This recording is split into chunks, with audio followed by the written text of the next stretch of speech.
On the borders of Holland and the threshold of Germany, this was our little town of Arnhem, on which the thunderbolt of war was destined to fall.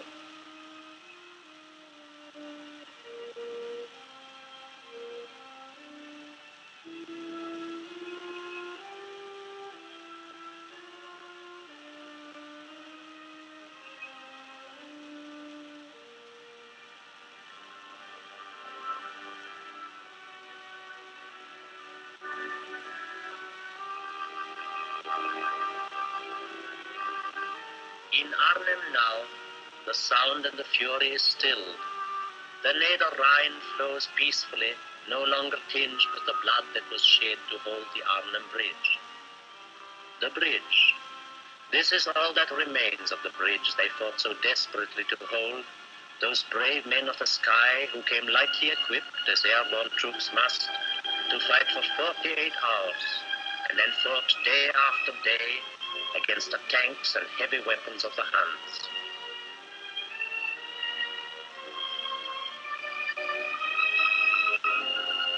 To us Dutch patriots, the St. Elizabeth's Hospital became a monument to the devotion of our doctors and nurses who fought a different battle, a battle for human lives. The village church at Oosterbeek, where once our families spent peaceful Sunday mornings. Here the British boys fought a hand-to-hand battle over the litter of hymn books and debris. Every little street had a part in that gallant bid for freedom. The gay Tafelberg Hotel. It changed its role and became the chief messing station. The Hartestein Hotel, here was divisional headquarters. Here the last stands were made. And now, as time does its best to cover the scars of war, the people of the soil make ready for a new harvest, and the sons of British homes lie at rest that a free world may live.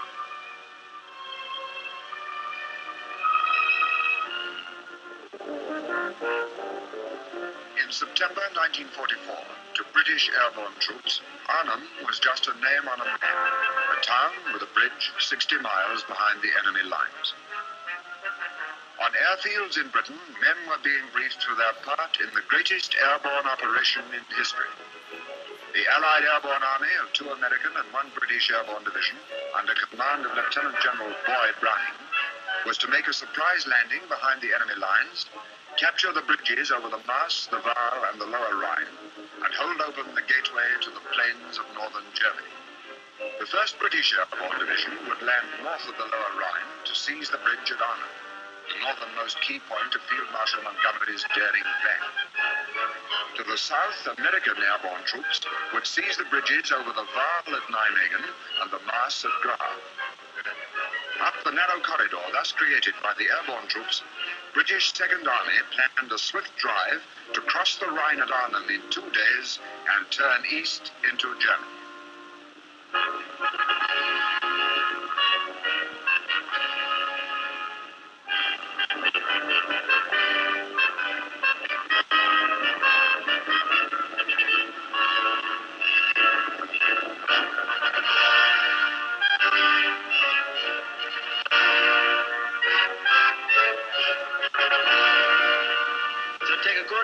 Pay attention and try and keep awake. Now this is our dropping zone for tomorrow. It's 6 miles out of the town, so we'll have to go as fast as we can for the bridge. Now there's a railway bridge here, a pontoon bridge here, and this is the big one here. That's our objective. 2nd Battalion take that. While the 1st Battalion come in from the north, down this main road, and join up with us here. And the 3rd Battalion fill in here on the west side. Like that, we form a ring around the bridge. So you get the idea. Our brigade forms a bridgehead for the river day and night. The next day, the 2nd lift gets in and makes the bridgehead bigger so the 2nd Army tanks can get a clean run through when they arrive. When do you think that will be, sir? Tuesday, the 2nd day after we dropped. Well, we've gone over the plan often enough now, and if you don't know it now, you never will. Any questions? Never opens on daily? Just about now, sir. Well, you all know enough about not talking too much. See the hut is locked up, son, Baton. I fall out.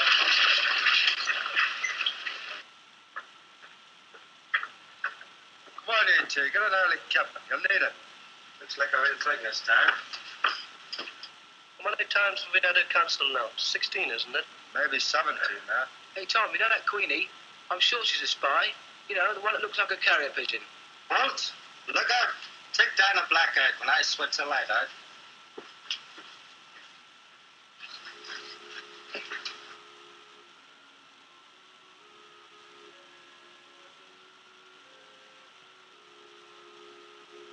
Paratroopers aren't supermen. These, for all the deeds they were to accomplish, are just ordinary people. Sergeant Jack Bateman of County Down, Ireland. He was a peacetime soldier. Sergeant John Daly of Waterford, Ireland. Also a peacetime soldier. He came from a farm. Private Peter Holland of Middlesex, the Sheeneys. Private Tommy Scullion of Ballymena, County Antrim, Peglock. Private David Parker of Irvine, Scotland, farm worker. Private Nooker from Dorsetshire, electrician. Private Titch Preston of Grimsby, wagon driver. Corporal Pierce from Wales. He used to keep a fish and chip shop before the war. Private Van Rysel from Staffordshire. He was a pattern maker in the potteries.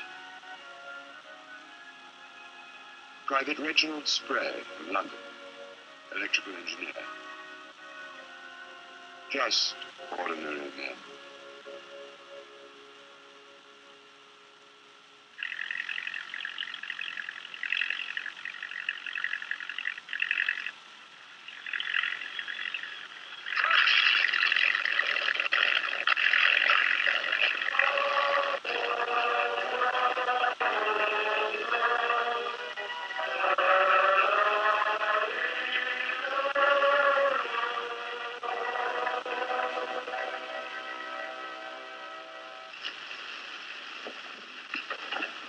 Jesus said, "Let not your heart be troubled, neither let it be afraid. And he that believeth on me hath everlasting life." We know now that very soon we shall be once again on enemy-occupied territory. We know our strength, but we are conscious of our weaknesses.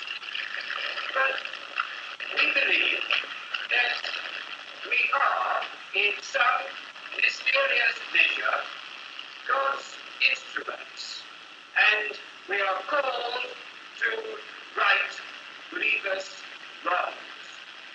So let us here dedicate ourselves to his service, prepared for ordeal and suffering.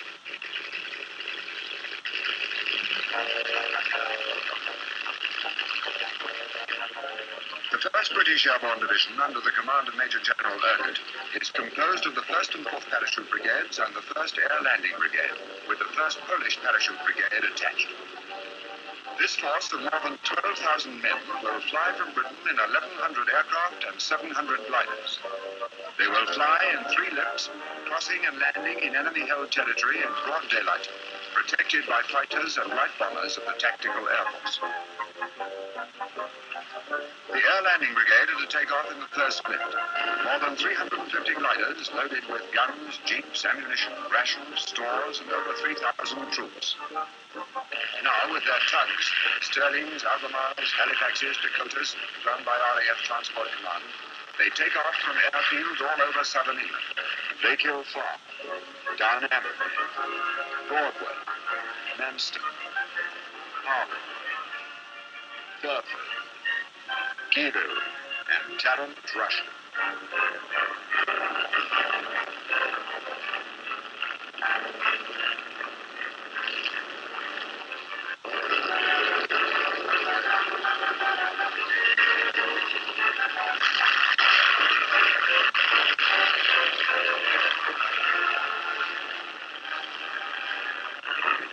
Dakotas are the American 9th Troop Carrier Command, manned by American pilots and air crews, are to carry over 2,000 men of the 1st Parachute Brigade.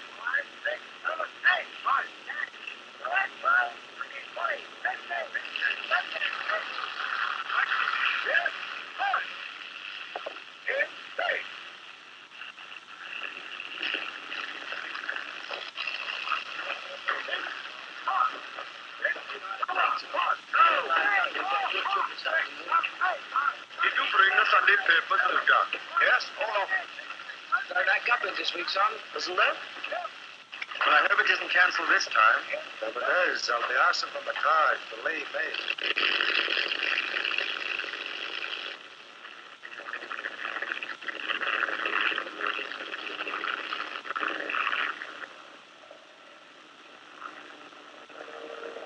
As the unending stream of gliders flies east over England, heading to the Thames estuary, the people of Britain are on their way to church. It is Sunday, September the 17th, 1944, Thanksgiving Day for the Battle of Britain. 4 years ago, that battle was won. Now, thanks to the few, the many set out to carry the fight to the enemy.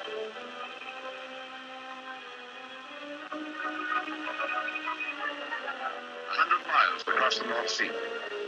Then the Dutch coast south of the Moon. From now on, it's enemy-occupied territory. Desolate, sodden fields, flooded by the Germans to halt our advancing armies. The cruelest blow to an already starving Holland.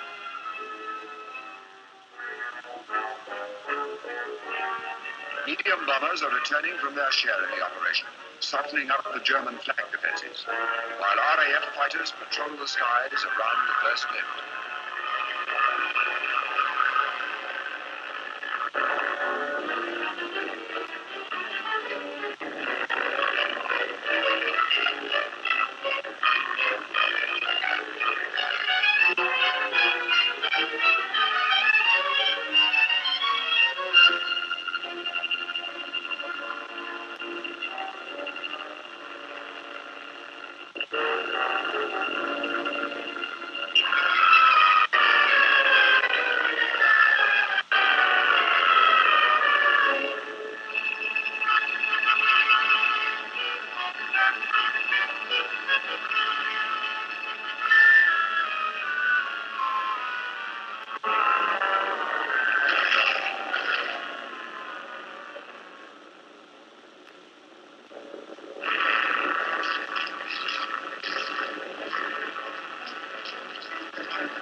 Opposition to the glider landing is slight at first, and the few Germans in the area are quickly mopped up.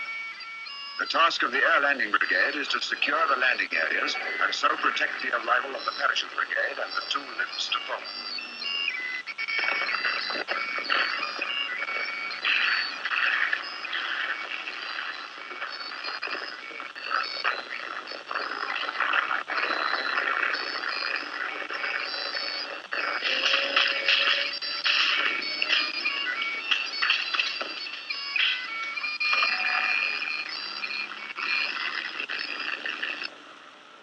Close behind the gliders come the Dakotas with the parachute troops, half a minute late. Their American crews fly in tight formation as they approach the dropping zone at 500 feet.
task of the 1st Parachute Brigade is to join up with their jeeps and anti-tank guns, already unloaded from the gliders, and make those 7 miles to Arnhem, seize and hold the bridge.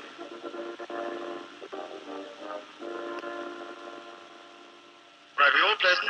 Number 1 section? Number 2 section? Number 3? One mess and private hold, sir.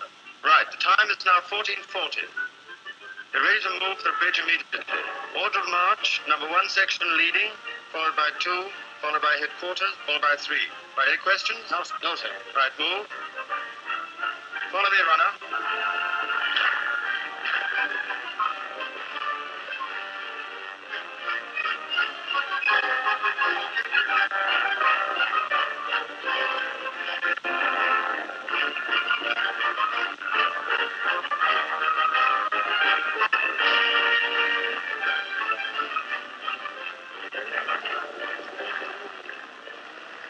What battalion are you ready? Private hold, 2nd battalion, sir. Okay, jump on. We're going under the bridge. Right over, Webb.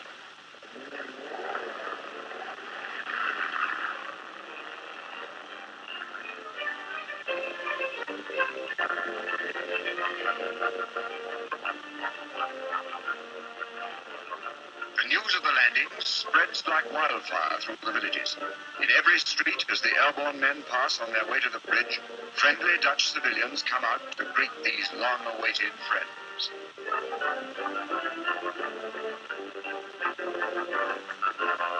Members of the underground resistance movement, men who have planned for this day during 4 long years of Nazi domination, hasten to put themselves at the disposal of their allies.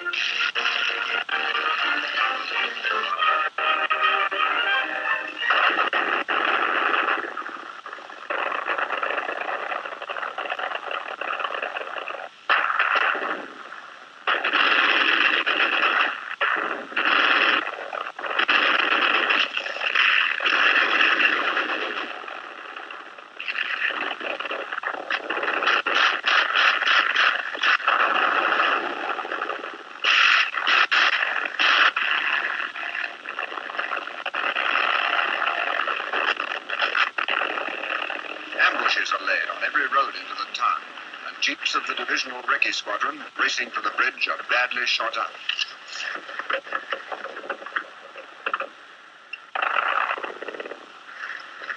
Take a look at the blokes, Holt.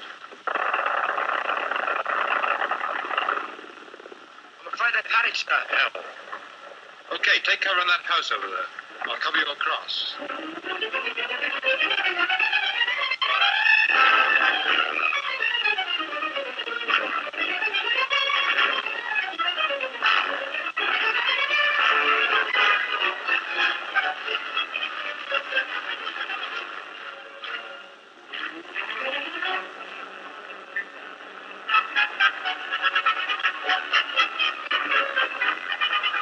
You all right, Holt? Yes, sir.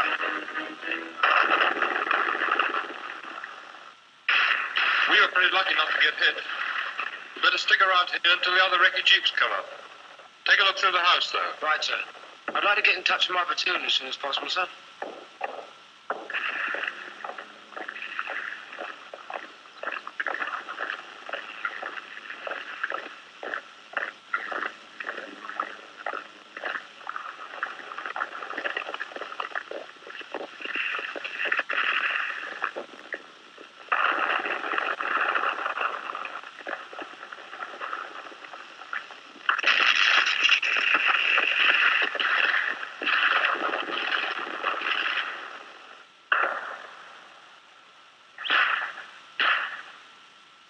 Railway bridge is down. We'd better push on to the main bridge.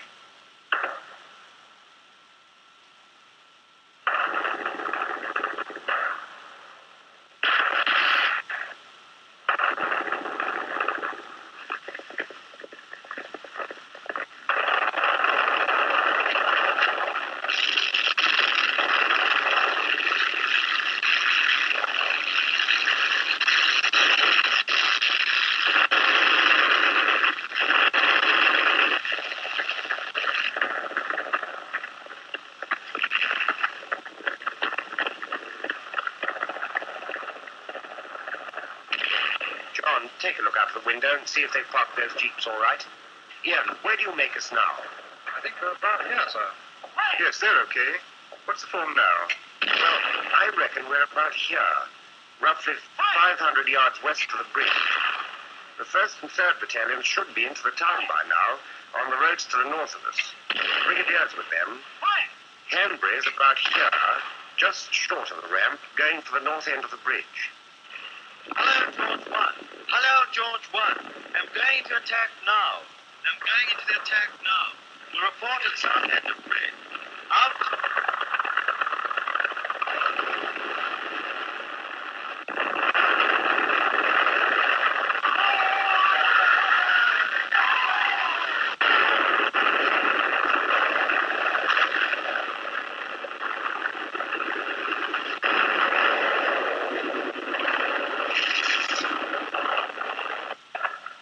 Sigler, headset.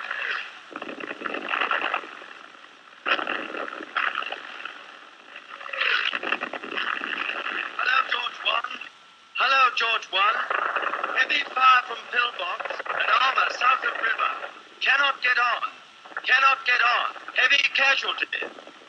Hello, George 1. Sunray Minor here. Am sending flamethrower to deal with pillbox. Okay, turn it on.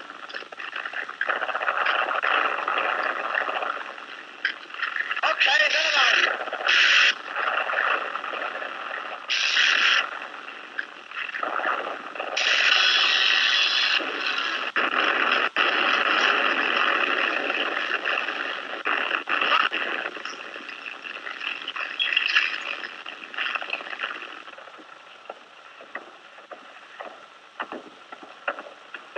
Yes, this will do as Brigade Headquarters Staff Sergeant. Get the signal sergeant and get him to side his steps. Yes, sir. Is that okay? Racket cracking.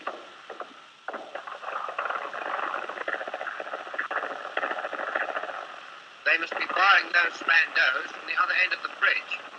I'll get the guns on them. Dennis? Yeah? You got a map? Yes. Will that do as observation for you? Well, it isn't first class, but it'll do. Oh, good. Well, look, if you show me the map, I'll put you in the picture. Second day. Monday, September the 18th.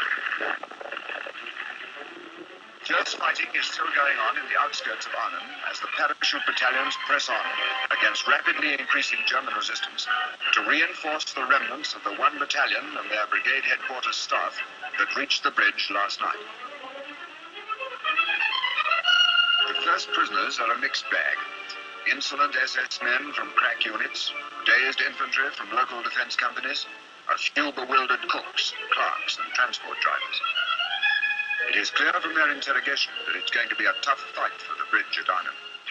The prisoners are brought into headquarters at the Hartestein Hotel in the little suburb of Oosterbeek, on the main road about 3 miles west of the Arnhem Bridge. The Germans are now fighting desperately to isolate the scattered airborne troops. Northwest of Hartestein, they are attempting to wipe out the air landing brigade on the dropping zones. Between Oosterbeek and Arnhem, the enemy have thrown a cordon of tanks and infantry to prevent any further reinforcement of the airborne troops at the bridge. At the bridge itself, the bloodiest action is being fought out. The British force of less than 600 men is now contained within a small area, barely 300 yards wide, astride the northern ramp. Ceaseless German attacks are launched with incessant shelling and mortaring from point-blank range. But the men at the bridge stand firm.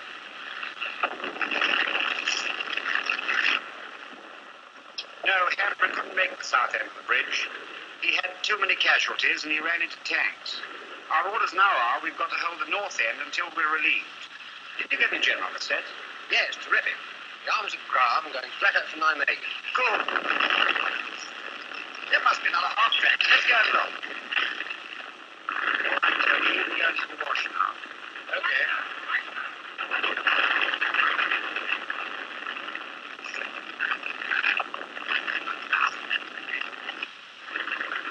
What do you make the score now, Dennis? Looks like 8 half tracks and a few on 10. Not a bad morning's work gone on. When the second lift arrives, we really get cracking.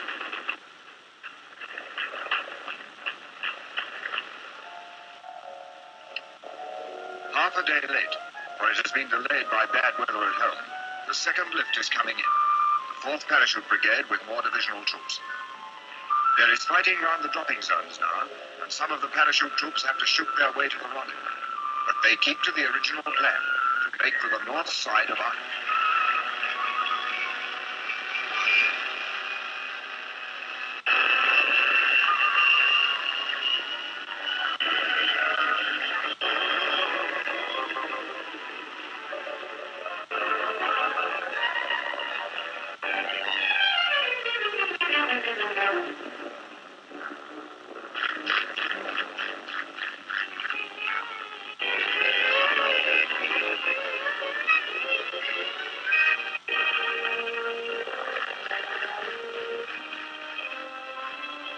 Meanwhile, on the landing zones, gunners, engineers, remade, ordnance, RASC, and medical personnel unload their gliders under spasmodic mortar and machine gun fire.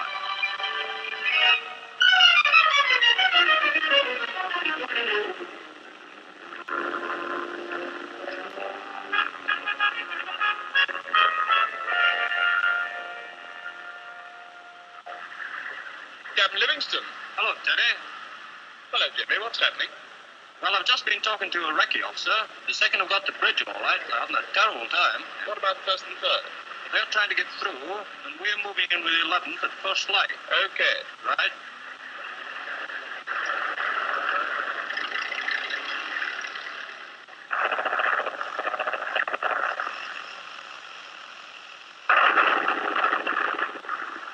My name's Maxted, Stanley Maxted. I'm a Canadian recording dispatches for the BBC. I'm speaking now from divisional headquarters. It's Monday evening. There's been bitter fighting down at the bridge, in the town, and within this completely surrounded perimeter. Our men have dug their slip trenches in the beech-treed grounds of the Hartstein Hotel on the Arnhem Road, about 3 miles west of the bridge. We have an added worry tonight because General Urquhart hasn't been heard from since he left the landing zone to go toward Arnhem on Sunday.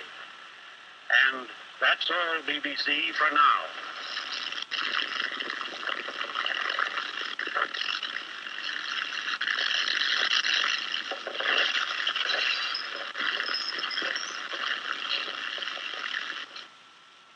Third day. Tuesday, September the 19th. At first light, units of the second lift are starting to fight their way in towards Arnhem.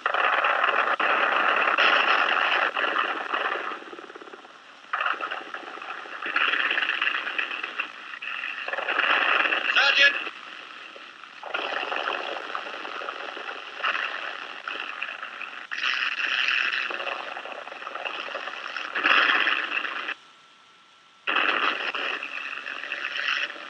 Can we have a shot in with the beer, sir? Okay, off you go.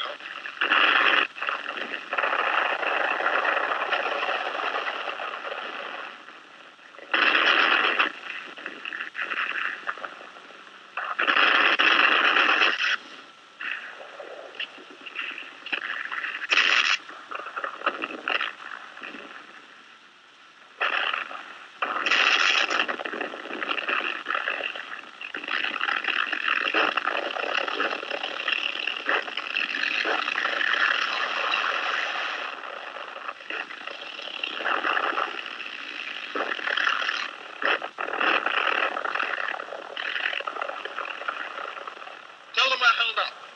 Hello, Bigger One. Message for Sugarloaf Roger. Held up by machine guns and mortars. Unable to advance.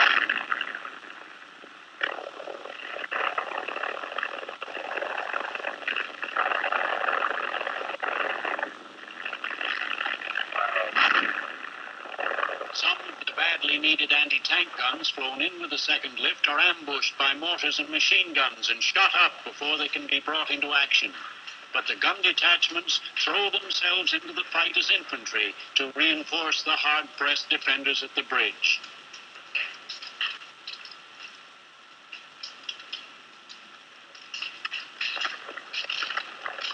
Through the woods and streets, they're fighting their way with desperate courage. More than 3/4 of the relieving force are killed or wounded.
Around the St. Elizabeth Hospital, less than 2 miles from the bridge, savage battles continue throughout the day.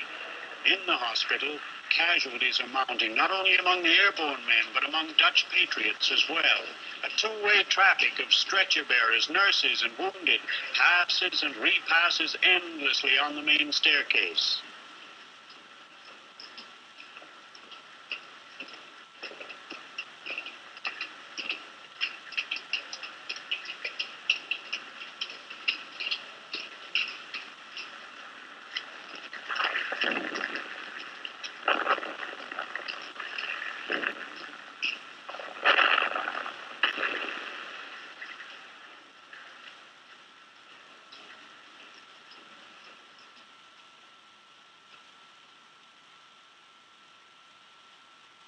Fourth day. Wednesday, September the 20th. This morning, the defending lines are so thin that German tanks are able to cross the bridge and fire into brigade headquarters. Hello, Dog Easy Fox. Hello, Dog Easy Fox. You've got that tank? That's the second one this morning? Good. Morning, Bill. Morning, Freddie. I've interrogated those German prisoners. The information's a bit serious. Seems rough against a Marine brigade and 2 SS Panzer divisions. That makes 200 tanks at a rough guess, and explains why division can't get through to us. What are our casualties so far? Well, as a matter of fact, I make it about 50% of our original strength, including about 200 to 300 killed. Any wireless communication yet? No, only Dennis is set to the gunners. Nothing from Second Army either? No. Not too good. Thank you, Bill. Signal up. Sir, Get that pigeon ready. what? To eat? No. Tony, we've got to let them know at base about this armor. Hello, Dog Easy Fox. Wait. We're through, sir. General Urquhart's on the set. Hello, Dog Easy Fox. Sunray on set. Dog Easy Fox, over. Dog Easy Fox. Sunray here. What is the form with you?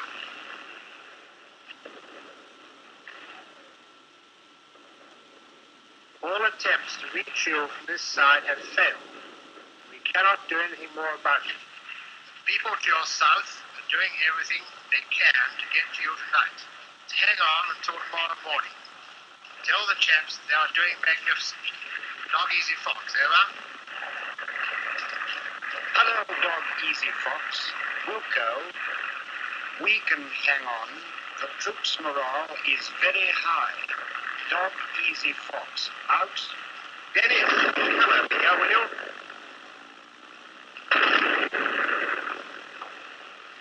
Oh, give me a cigarette, Tony. This pipe's gone out. Look, this is the situation. Division can't get through. Second Army are going to have a damn good try. But if they don't get through tonight, well, things are going to be pretty grim. Hello, runner. Come on. Sir, message from Miss Hambury. Jerry has driven us out the archers for charging on the bridge. We're going to put him out at 1500 hours. We have about 20 men left, so some of them casualties. Okay. Good luck to you, runner.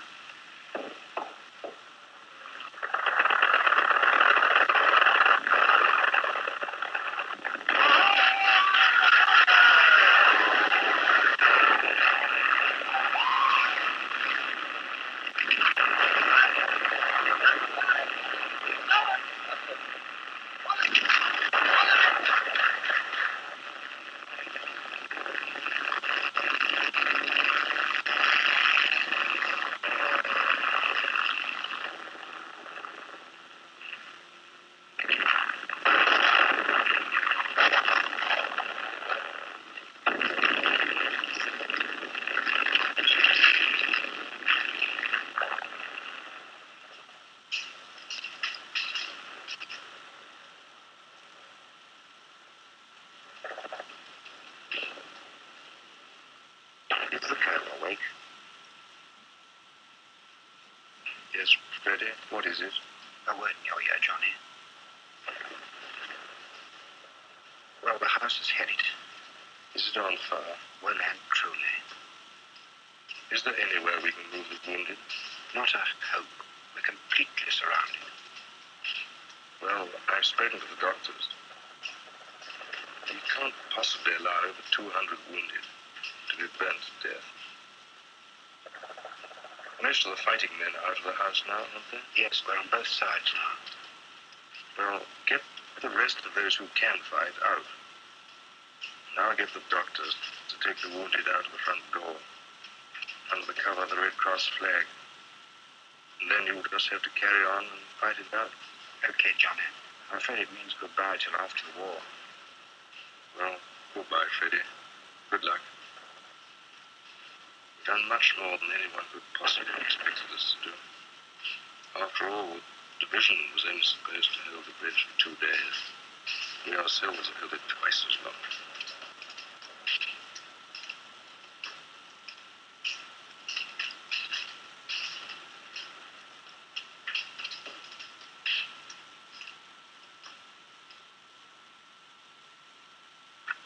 Fifth day.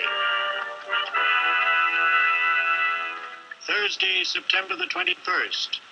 In the grounds of divisional headquarters at the Hartenstein Hotel, our men are digging in. Up at the house, plans are being made to meet the changing situation. We just moved out of this wooded area here and moved into these houses on the Oosterbeek Road, this side of the river. I see. Any news of the Second Army yet? Yes, they captured my Megan Bridge intact just... Oh, good. Hello, Huel. Conference over. What's it for? They've just broken up. Now, I'm afraid that nothing more can be done from this side to help the 1st Brigade at the bridge. Plan now is to pull back from Arnhem and form a tight perimeter here, round the Hartenstein.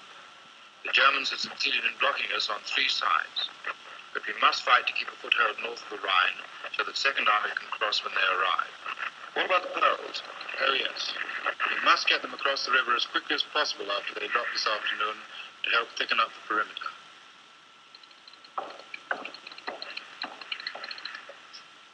Any reply from the bridge yet? No, sir. They're not answering.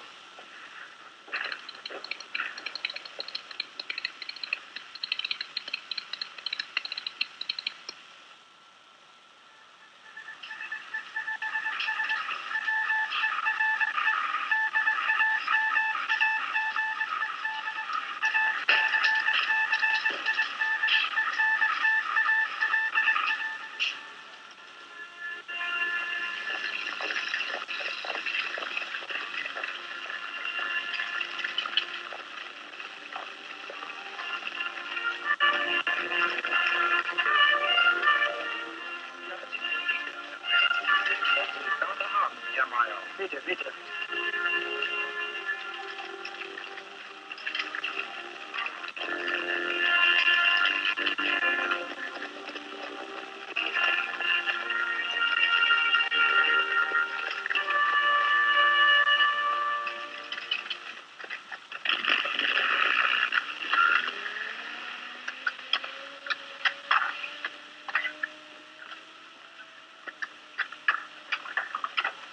Excuse me, sir. Can you tell us to where we have to report? Who are you? I'm from the 2nd Battalion, sir. And you? I'm from the 1st Battalion, sir. The Collecting post is down there. Will you report to the Sergeant Major? Right, sir. Is there any news of the bridge, sir? No. Right, thank you, sir. Hello, Van Helder. What is the news from the underground? I'm afraid it's all over at the bridge. The Germans are concentrating armor in the center of the town, and they're coming this way.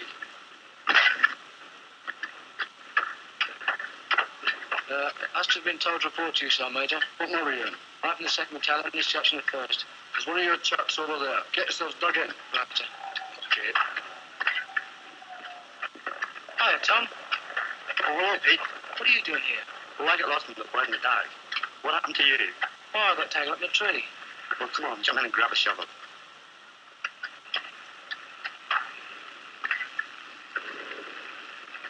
That's tanks, isn't it? Yeah, they're tanks, all right. They're not ours.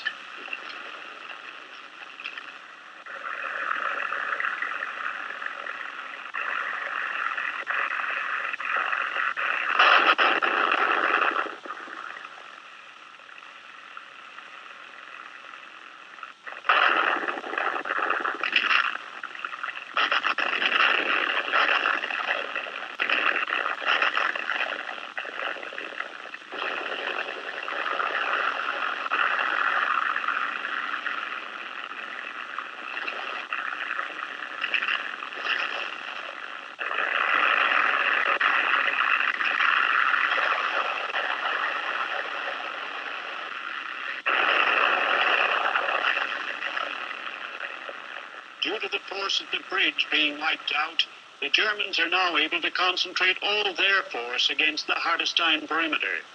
Working in 2s and 3s, enemy tanks push through the woods, probing to find a weak spot in our defenses. In the streets, too, German tanks are busy nosing their way between the devastated houses. The few remaining anti-tank guns fight them off at point-blank range.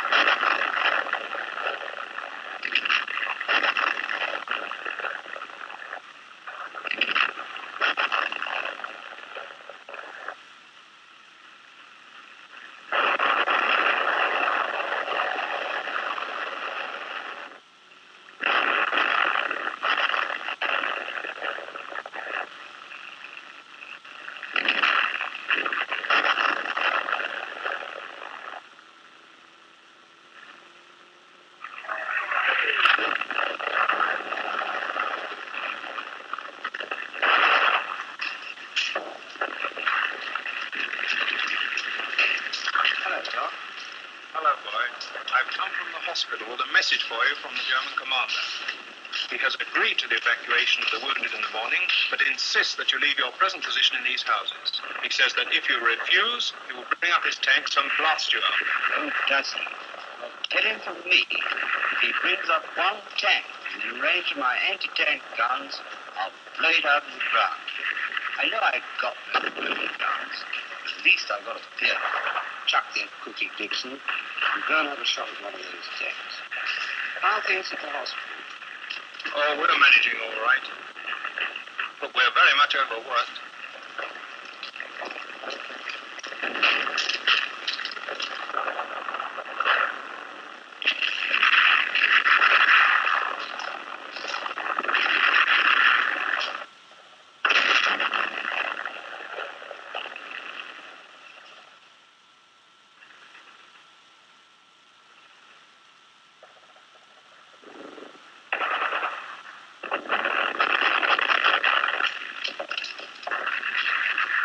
Got him, sir.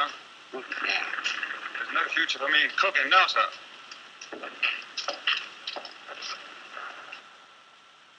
Tommy, everything all right? Your bluefish turned up. Hello, Sergeant Bateman. Where have you been? Home for a weekend? I got picked up by a wrecky jeep. I think I've been with every unit in the div except our own, trying to get through the bridge.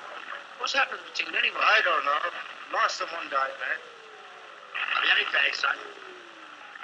Look it. Don't smoke it until the morning, bud.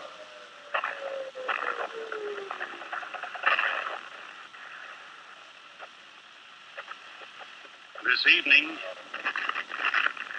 hold no bridgehead on the north bank of the Rhine. Here in the shrinking perimeter, The Germans are plastering us unmercifully with mortars and 88s, and they've taken the ferry, so the Poles who dropped below the river aren't across to us yet. The medium guns of the Second Army from over 10 miles range are firing on targets around us tonight. Inside the Tafelberg Hotel, used as the chief dressing station, every room is crammed with wounded.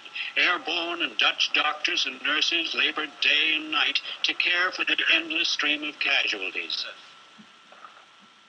Is there any morphine, nurse? Dokter, mag ik nog een spuitje geven?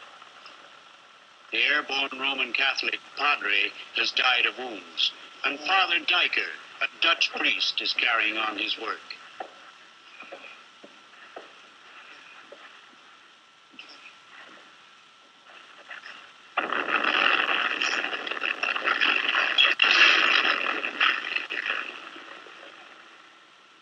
Are they still operating?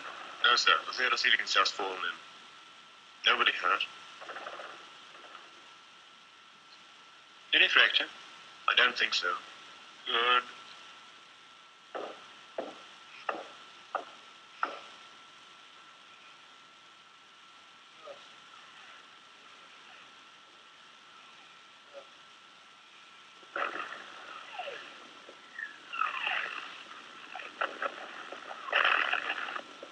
That's going to the Second Army.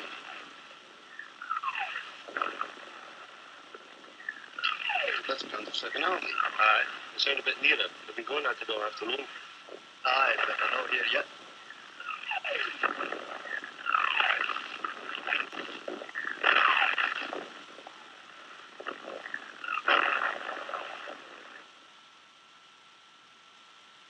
Sixth day.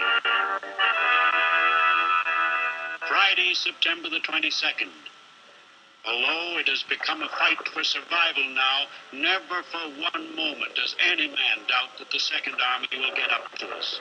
With an enemy who seems to grow stronger hour by hour, attacking from all sides, with our ammunition short, with little food and without rest, the airborne men regroup and fight on.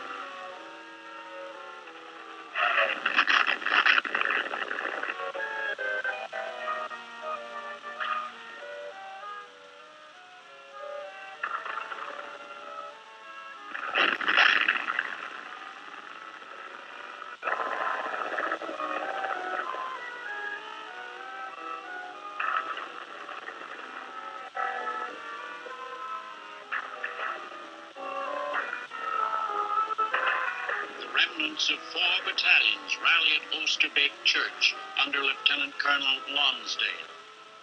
Well, now the form is, I have withdrawn you from the open ground by the river. I want you to rest here for 2 hours, in which time, get a meal from what you have left. Get yourselves clean and be prepared to move out to a new position around the houses on the south side of the perimeter.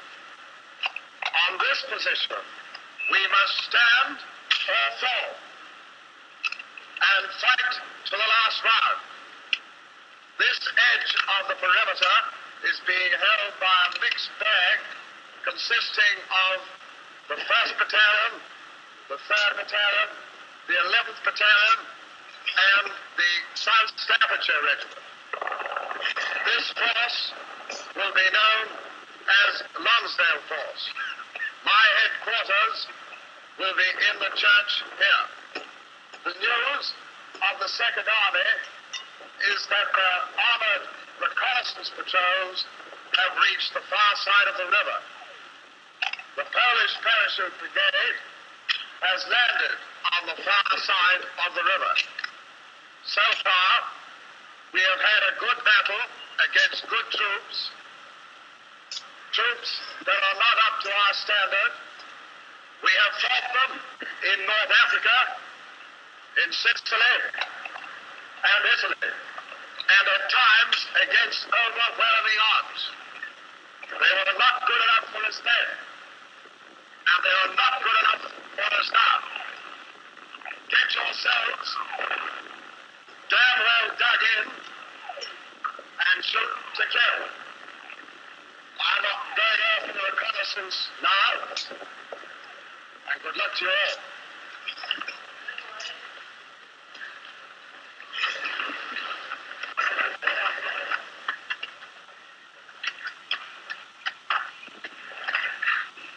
Been up to that, Skip? Yep, managed to scrounge a cigarette from the mate. What's the news? There isn't any much. What's that? Smiths again? Not on your life. They're Sterlings. A moment ago, we heard the engines of heavy aircraft, and now flying low to drop their supplies, I can see over the tops of the trees Sterlings, Halifaxes, Dakotas, and now parachutes are blossoming out like clutches of chrysanthemums. What they dropped to us yesterday mostly went to the enemy, but it wasn't the RAF's fault, bless them.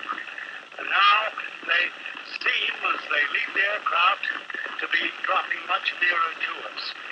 Some, a few, are even dropping in the ground. Oh, those beautiful parachutes.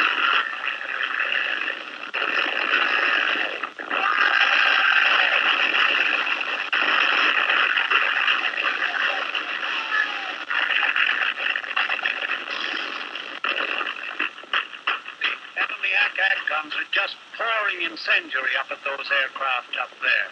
The sky sizzling and sparkling like sparklers at a firework display. But they just fly right on into it, straight and level. Oh, what an Air Force. And now there's a Dakota on fire.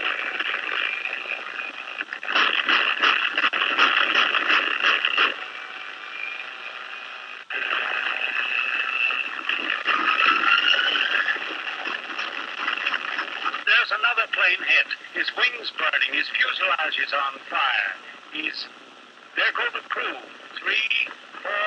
It must be the pilot that's staying in. She's nosing downward now. It is the pilot that's staying in. He's sending that plane right down the tracer stream. He's going to crash that aircraft right onto the German guns that are firing at him now.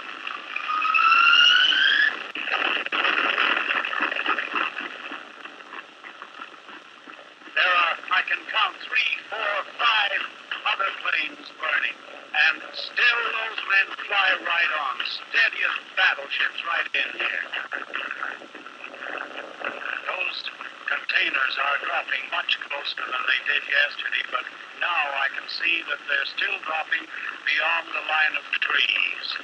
The RAF are dropping them in the right place. It isn't their fault. But we're not there. We've been pushed in from there. What a shame, though, after the show that those flyers have put up. Such a wonderful show that we won't be able to reach more of those supplies. There's no more shouting and waving and laughing now. It's a desperate disappointment for these men. They don't demand much. All they ask is something to hit back with.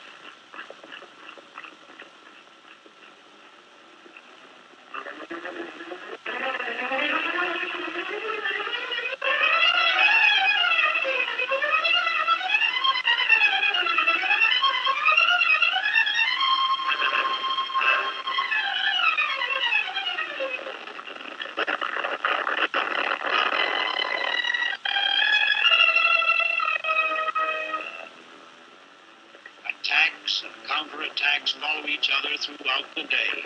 Every brick, every wall, every house is part of the battle that ebbs to and fro. But tired as they are, the spirit of these men remains aggressive.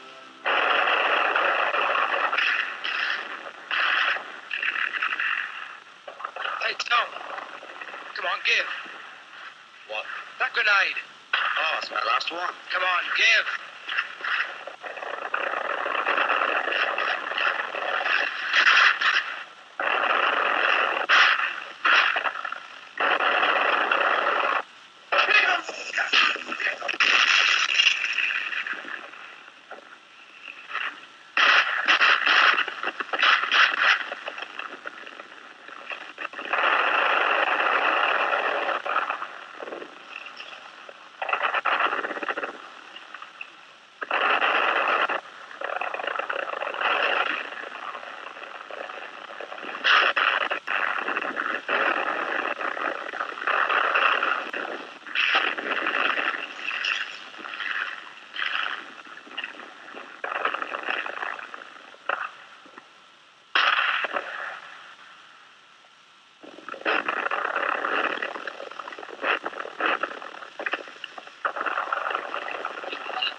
operation.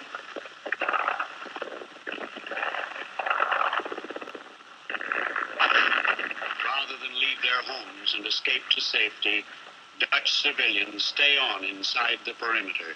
Precious food and water is shared, while Dutch housewives comfort our wounded in the cellars of their shattered houses. How are you feeling now? Oh, not too bad. You'd better go to the hospital tomorrow and get a clean dressing for that.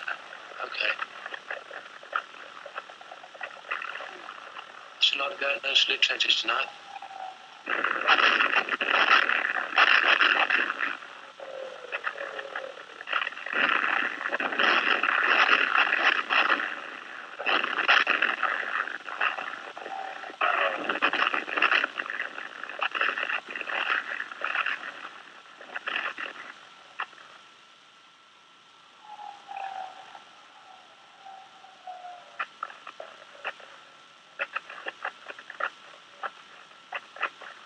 Well, I'll go and get a shovel and make us a bit deeper. Okay, off you go.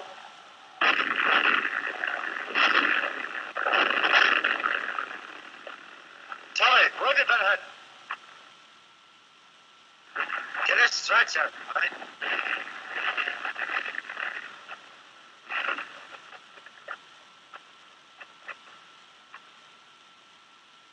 Stretcher coming up. There's a padre now, Tommy. He's on there. Take it easy, old chap. We'll soon have you with the doctor.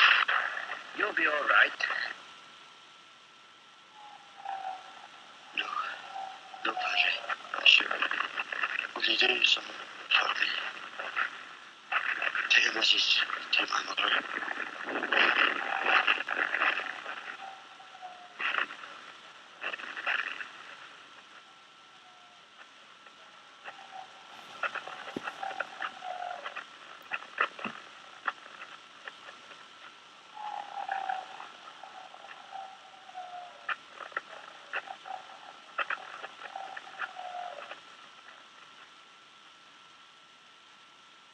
Seventh day.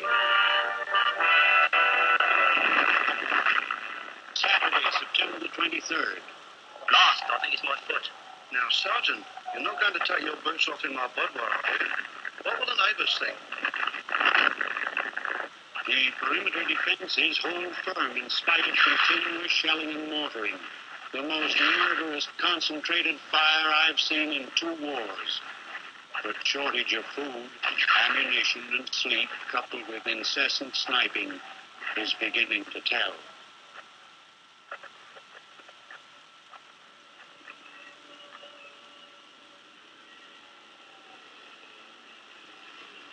Wait, Charlie, is that silly loudspeaker again?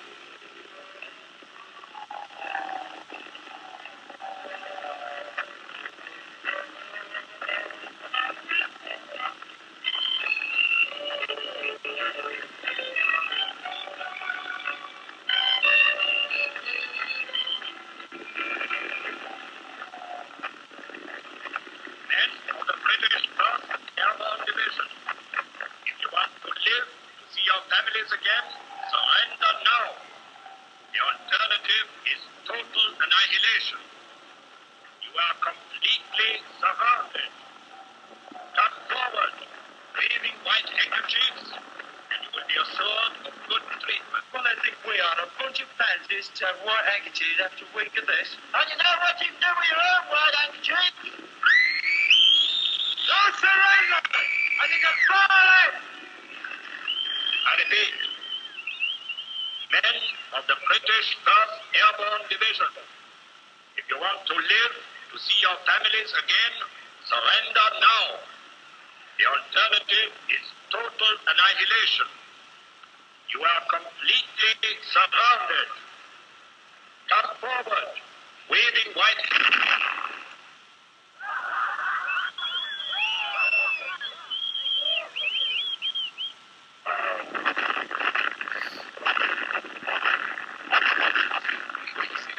Service. Here is the midnight news for Saturday, September the 23rd, and this is Robert Robinson reading. The position of the hard-pressed airborne troops at Arnhem is still not clear. Correspondence with the forces at Arnhem report that they are fighting on magnificently, although they are short of ammunition and water, and some have had no food for several days. War correspondent Alan Wood writes, if in the years to come any man says to you, I fought at Arnhem, take off your hat to him and buy him a drink, for his is the stuff of which England's greatness is made. No further news has come to hand. Very good idea, Alan. It's a very good idea. But it'll cost you money, Alan. I'll have a large Napoleon brandy. 8th day. Sunday, September the 24th. Turner? Yes, sir? Give the Major a shake. It's time he took over.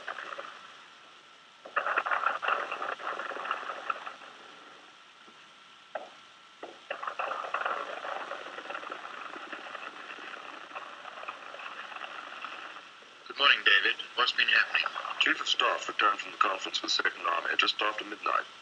Anything good? Well, they tried hard to get through on both Thursday and Friday nights, but the roads between Nijmegen and Arnhem were pretty tough going for tanks. They're under enemy fire the whole way, but they got as far as Elst-Here. 2nd Army intends to make an assault tonight. The engineers are building a Class 40 bridge, and the Guards Armored Division are crossing into the perimeter. War diary, messages. I hope to God they make it. Everybody's feeling a bit tired. I know.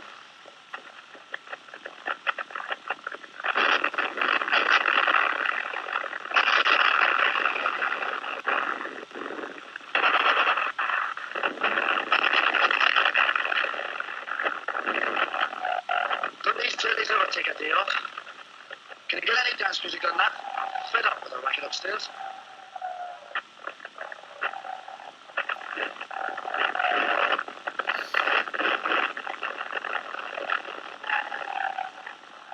What do you think they're playing? What? You'll be far better off when you're dead. Blimey, the BBC's getting sensible these days.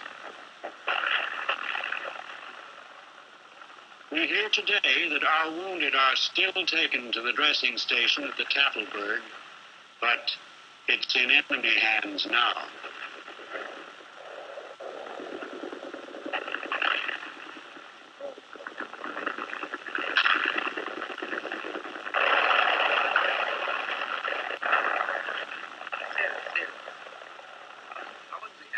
Der Spießfilmer bilden. Die hier, Krankenträger.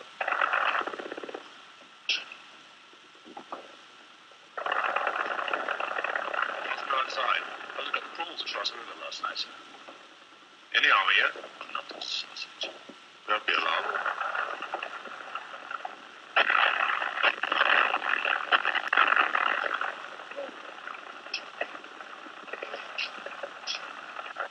Kannst machen. Nee, bei mir nicht.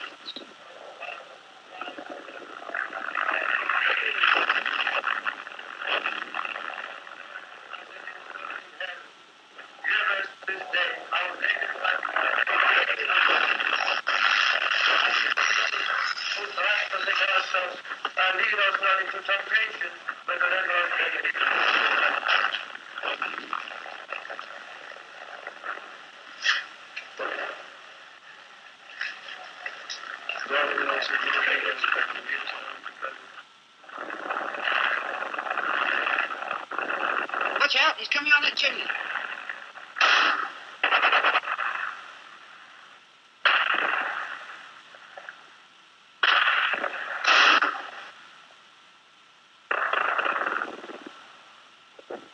Chalk up another one. How's that look? But not to eat for 2 days. Oh, it won't be long.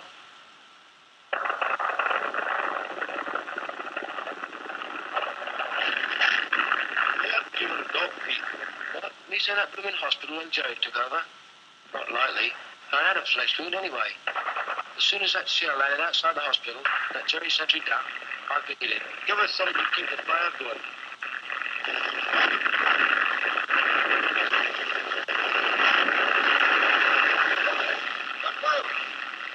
Oh, they're Jerry's! They're Jerry's! Let them have it!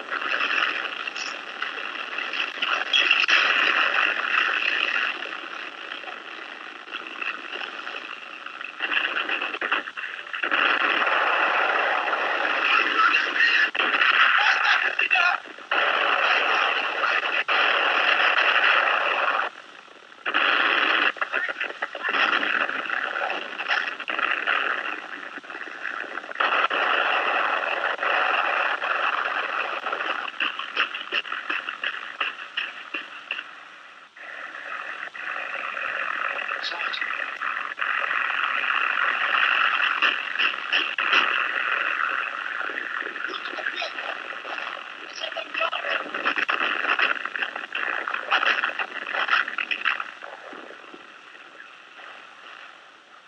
Sergeant Bateman.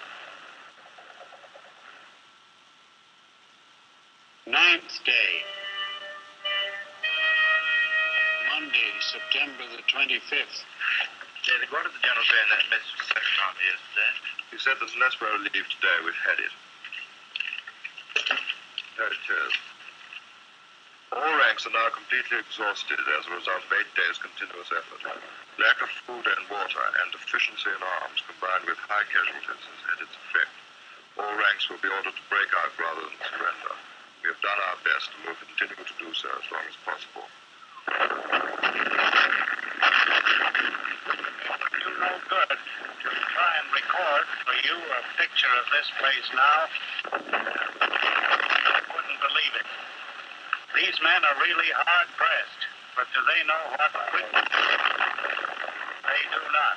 For 8 days and 16 hours, they fought and waited for that hard, battling Second Army. And if necessary, they'll go on fighting and waiting as long as there's breath left in their bodies.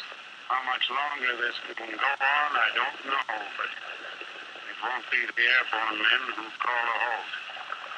That is all from Arnhem on Monday, September the 25th, at tea time. Only there isn't any tea.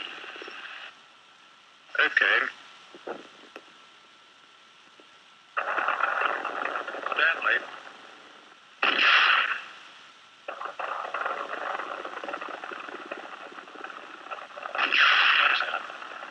Captain's just been down from Big HQ. We've had orders from Monty down below. We're pulling out tonight.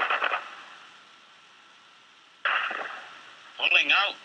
How in blazes do you pull out of a mess like this? I don't know. We just smash up the equipment, take what we can, and pull out. It seems that the Second Army attack last night didn't come off.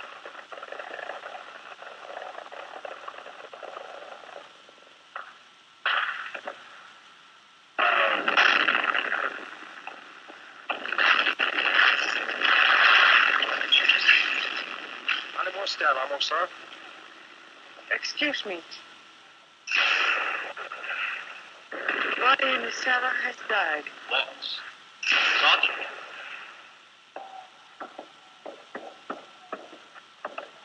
It's all over, and we're pulling out tonight.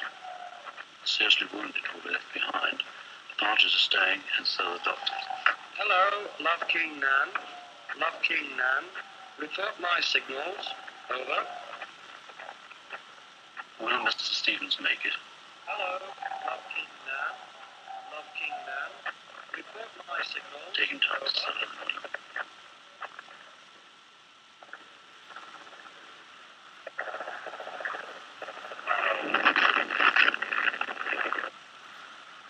That's the fourth group that's had it. Trying to get to that well today. Water. That's the last box of ammo, Sarge.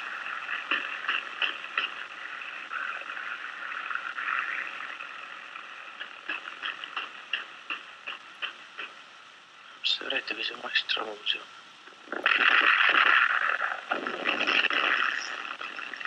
Wait, Tommy! Water! Blimey, Moses couldn't have done better.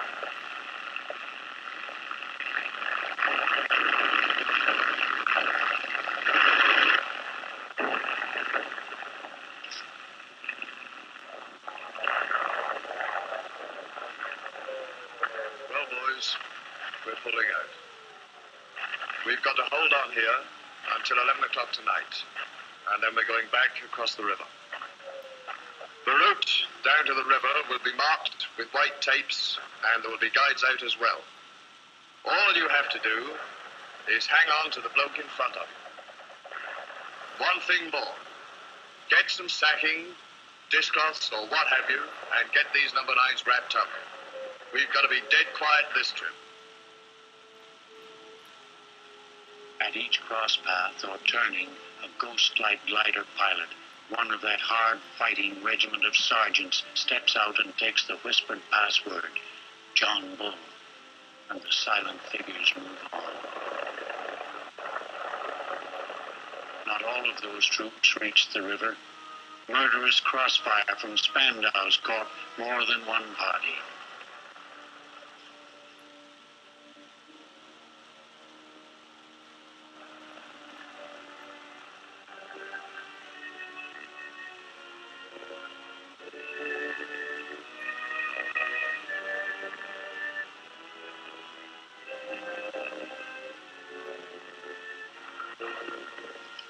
As the kindly Dutch folk were just making our way down through the woods, they realized the hated enemy is again on their doorsteps. But their devotion to those left behind never wavered for a moment.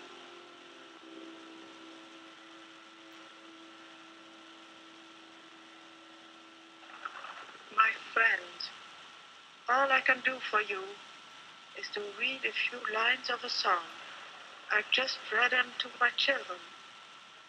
Shall I?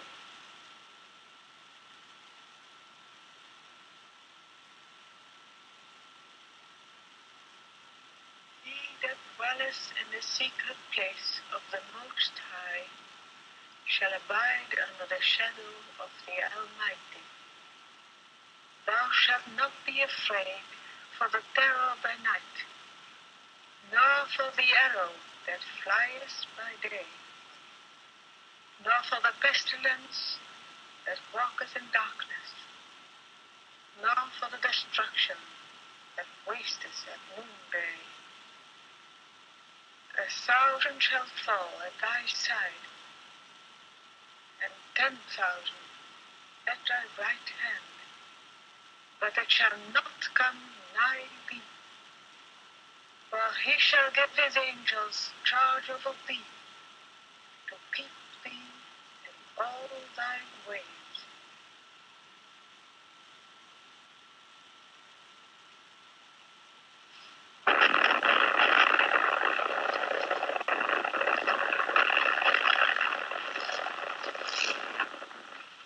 At the river, we lie motionless, some for hours, until the time comes to scramble over the dikes and into the boats while the Second Army guns thunder their anger on the enemy positions. It's a bloody sheer after all. Good for the guard. When it's stuff like this. Well, we've held onto this bridgehead for 9 days. What's up with the Second Army, sir? It's obvious to me they can't get through on the Arnhem-Nijmegen road. And owing to the dikes and ditches on both sides of the road, they can't deploy. However, they've come all the way from the Albert Canal, and I should think they're finding it a hell of a job to hang on to those bridges at Graal and Nijmegen. Hold it up front.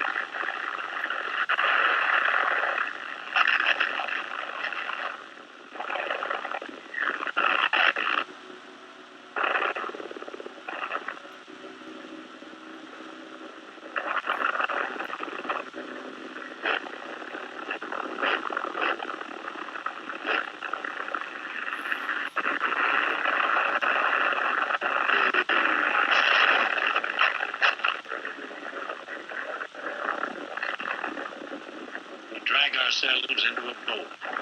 Just now I heard a voice that was sheer music saying, "You'd better step lively, boys. 'Tain't healthy around here." It was a Canadian voice, and these are Canadian engineers who are manning the assault craft, who've hauled them overland under enemy fire through a narrow German-flanked corridor over fields and dikes to come and get us out of hell across this swift-flowing river.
them, nearly 2,000 are across out of the 10,000 dropped just 9 days ago. As we feel the muddy ground under our feet again comes the impact of the thought of those we're leaving behind across the river. 8,000 of them, killed, wounded, and missing.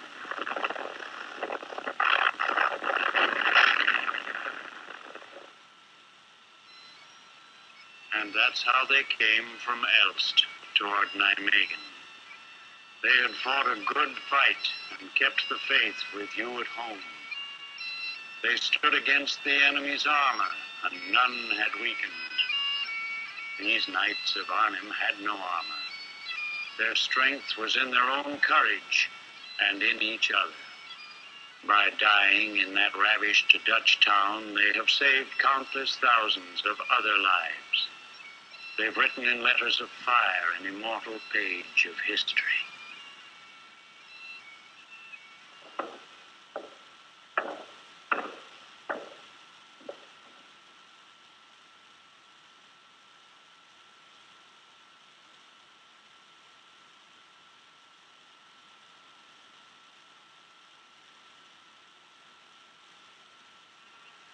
Private Tommy Scully, Alameda County. Their manner of passing shall be carried like a banner borne high by all who shall come after. Private Titch Preston, Their story will be told wherever men cherish deeds of good report. The story of those filthy, grimy, wonderful gentlemen who drop from the clouds and fight where they stand.